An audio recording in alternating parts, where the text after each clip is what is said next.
video today. I'm wishing everyone a happy Halloween, so I'm going to go ahead and get my pumpkin carved for this year. I really enjoy carving a pumpkin every year. That way I can set it out on my porch and then I'm ready for the trick-or-treaters. So I haven't done one yet this year, so I'm going to start on it tonight so I can get outside and be ready for all the trick-or-treaters.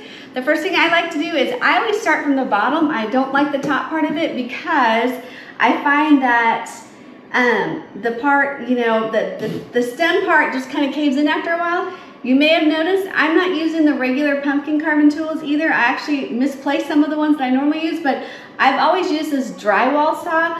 I find that it's much quicker and much easier to saw through this pumpkin. So it is going really quick as I'm sawing through the bottom of this pumpkin, and then I'll be able to hollow it out. And then from there, I'll have to clean out all the guts.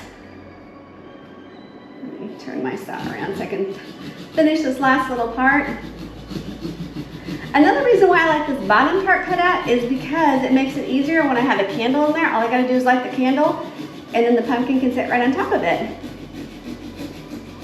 Okay, just like that. As you can see, it was really quick with the use of this drywall saw. Let me get that pushed out. Okay, see what kind of a pumpkin I have. Ooh, I got one that has all kinds of guts and gooey stuff in the middle of it, so it's going to take a minute to dig all that out. So we'll just start digging away. This trash to get closer to me.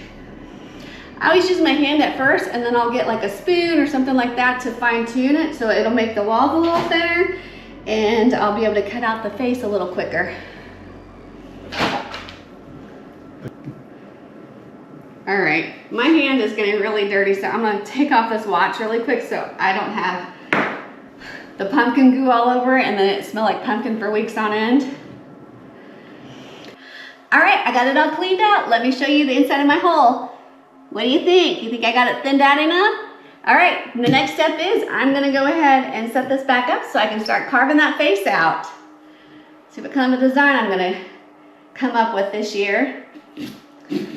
I do want to mention, hey guys, I do have a lot of fun carving these pumpkins out every year, but at the same time it makes me really sad because then that tells me the colder weather is coming for sure. The rallies have all come to an end, and I'm going to be stuck inside a lot because it's going to be too cold to be able to go and do anything.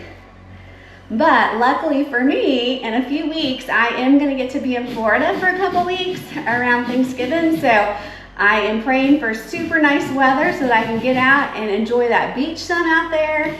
We're gonna do some activities. We have some adventures planned, and you know I'm gonna bring you guys along with me while I'm doing those adventures. Okay, as you can tell, this drywall saw, it is just cutting through this, and it is taking no time at all for me to cut out the face of this pumpkin. You know, I just talked about the weather and how I was dreading the cold weather. This is how crazy things are right now. We were fortunate enough today to almost have 80-degree weather, but I've talked to some of our friends in Sturgis, and they've already got like a foot of snow. I can't even imagine already having a foot of snow, and here I am with 80-degree weather. All I'm worried about is those cold temperatures that are coming. I can't even imagine having that much snow yet. All these poor little teeth. I'm getting closer to being finished. I have the mouth about halfway finished. I have the top part of it finished. I'm just gonna finish up this bottom, and then I'll be able to spin it around and show you guys what I've created for this year. Okay, so I think I'm finished with this pumpkin. Let me go ahead and show you guys what it looks like. I know that there might be a little bit of fine tuning to do, but this is what my pumpkin looks like. It cannot turn into a jack-o'-lantern until I put a light in it, so let me go ahead and get my candle out.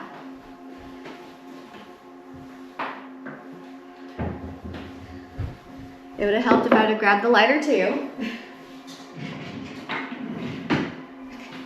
All right, so let me go ahead and light this candle, and then we'll put the pumpkin on top of it so we can turn it into a jack-o'-lantern.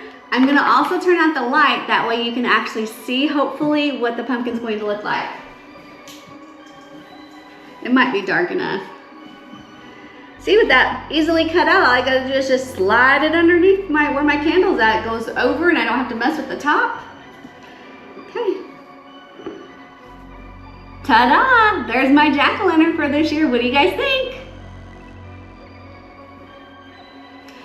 Okay, so I think my candle might be down just a little too low just because my pumpkin's so big. So cutting out the base, you have a little trick too, because I'm gonna take this bottom part of the base of the pumpkin that I cut off. I'm gonna put my candle on top of it, and then I'm just going to lift very carefully.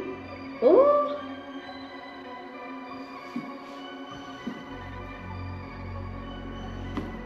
The pumpkin back on top of that base. So it makes that candle a little bit more elevated to shine the light through those eyes a little bit more. So yeah, I think just looking in the GoPro, I think that this will look a lot better out there on the porch. As I mentioned earlier, this was just gonna be a quick video wishing everyone a happy Halloween and showing you guys what my jack-o'-lantern looked like this year. As always, I'm gonna thank you guys for watching. Until next time, have fun and stay safe.